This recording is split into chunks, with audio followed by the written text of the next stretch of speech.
So will we have a winner tonight? We may. Larry Sabato is back. He's the director of the University of Virginia Center for Politics. Larry, tonight, do you think, or not so much? I think it will come within 48 to 72 hours. How's that for avoiding your question? Well, that was a thorough avoidance. Thank you very much. I've had some experience. Look, right now you'd have to say that Biden has several realistic pathways to 270. In fact, he doesn't need the closely contested states on the East Coast. He could win. He's at 253. He needs 17 votes. He can get them just from Arizona and Nevada, where he is, in fact, leading. Now, we'll see if the leads hold up, but that's a simple way to 270. Then everything else becomes kind of academic. Here are the uncalled states. Of the group that is not yet called, in some cases because they have not finished counting, what stands out for you, Larry? Everybody's waiting on Pennsylvania. Yeah. That's extremely important. And I think that truly is 50-50 based on what I've seen. North Carolina, I would lean to Trump. I think it's going to be tough for Biden to make up the difference there. Georgia, though, is fiercely competitive, and both sides are telling me that they've got it, and they're not leaving any wiggle room there. The Biden people are insisting that once all the votes are counted, they'll win by 7,500 or so votes. I don't know how these people can be so precise, but they are when they call you and tell you these things. Let's talk about Arizona for just a second. There seems to be a conventional wisdom that Arizona is about to go to Joe Biden, but I mean, conventional wisdom doesn't mean anything right now. So I was just wondering if you have any drill down on Arizona for us. The reason I think Biden may hold on there, and there's a lot of votes left to count, I think he may hold on is because look at that Senate race.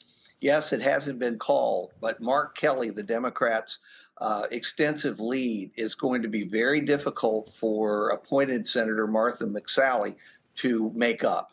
And when you have something like that happening just below the presidential race, given today's partisanship, usually the presidential race and the Senate seats do align. Yeah. And that alignment would suggest that the Democrats would win both. What about Nevada? I mean, it's a changing state that's going through a lot economically and COVID and all the rest. But what do you see there? What's interesting to me is that was much closer than it was expected to be, just like a lot of other states. And part of that was President Trump did better with Hispanics and Latinos across the country, but especially in Florida. But I also see evidence of it in Nevada as well. And that's something Republicans can build on for the future. The last thing I really want to talk about is Pennsylvania. And we all know that it's going to take a while to count. We all know why that is because they set the rules up that way. And frankly, we all know why they did that. What do people do about this when clearly the people working for the people are not really doing the best for the people? Well, one thing they could do at some point, and it's up to them, is to align the governor and the legislature in the same party. Because if you have the legislature controlled by one party and the governorship by another, odds are they're going to be fighting more than they're working together. Now, you also have to make sure they're committed to change and reform. Those are two big things, Shep. Anywhere, any state. And Pennsylvania is a big, complicated state with lots of moving parts. Before we go, you forecast races, and everybody I've seen today asked me, what's up with the pollsters? What's your read on it? Yeah, I'm delighted that I'm not a pollster, so I can criticize them freely. Look, they're going to have to completely redesign what they do. Yes, there was a hidden Trump vote. They've been denying it forever. People in my field have been denying it forever. I think there's clear proof in the two elections, 2016 and 2020. And you either find a way to get them to participate so that they're properly weighted in the polls, or maybe we go back to reading tea leaves. I love tea. And when you look at those leaves, a lot appears to you. Can be very revealing.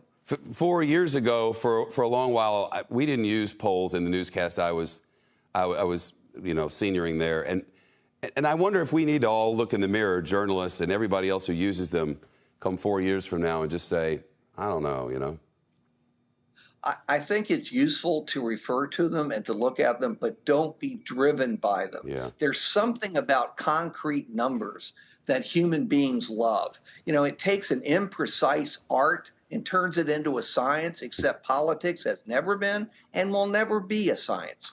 Even though they call it political science, it ain't. It's always good to see you, Larry. Thanks so much. Appreciate your help last night, too. Shepard Smith here. Thanks for watching CNBC on YouTube.